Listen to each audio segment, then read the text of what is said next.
నువ్వే మా ఇద్దరిని విడదీసినట్టున్నావే అమ్మ. నిజం చెప్తాను కదా, అది నా ప్రేమ ఒప్పుకున్నాక నేనే మెల్లగా అడిగి అన్నీ తెలుసుకుంటా. కానీ నువ్వైతే అసలే ఇన్వాల్వ్ ఆకే నా ముచ్చట్లా. ఓ కొడుక ఈక నుంచి నీ పెళ్ళని జోలికి పోరు, నీ పెళ్ళని నేను ఏమన్నా కానీ నా దగ్గర నుంచి బాగానే పైసలు తీసుకుపోయినావు. దానికి ఏమైనా గిఫ్ట్లు కొనిచ్చినావారా మరి? ఓ నా అవ్వ కలెక్టర్ నౌకరు చేస్తా అంటే నాకు లక్షలు కట్టలు ఇచ్చింది. ఇక ఆ కట్టలు తీసుకొని పోయి నేను బంగారాలు డైమండ్లు కొని దానికి ఇచ్చిన. నీ అవ్వ నువ్వు ఇచ్చే 100 రూపాయలకు 500లకు ఏం గిఫ్ట్లు వస్తే? ఓ కొడుక నిన్ను చదివించినట్టు నా అయ్యవ నన్ను చదివించినట్టు అంటే నేను ఎప్పుడో కలెక్టర్ అన్నది. నీ లెక్కగా ఊళ్ళు ఎదుర్కొంటగా ఎండిపోయిన మొక్కం దాని ఎంబడి పడుతున్నారా నేను?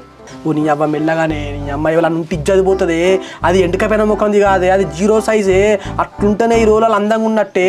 ఒక్కసారిగా సిటీకి వచ్చి చూడు, అందరిని చూస్తాను నీకు అర్థమవుతుంది ఏ వాళ్ళు ఎట్లున్నారో. ఊకేమన్నా ఎండకపోయిన ముఖం అంటాను ఏందే? అది ఏం 0 సైజో ఏం కాతో, నీకు ఎట్టెట్ట నచ్చిందో అది ఏం కాతో. నీకు మంచిగున్న అమ్మాయిని తీసుకొచ్చి పెళ్లి చేస్తాను అనుకున్నా నేను. అమ్మ జానకి మంచి అమ్మాయినే. నేను చిన్నప్పటి నుంచి ఇంకా పడుతున్నా, నేను చూస్తలే నానే. నన్నే అది మొన్న దేక్తాంది మొన్న నుంచి వెళ్ళి. ఇగో అది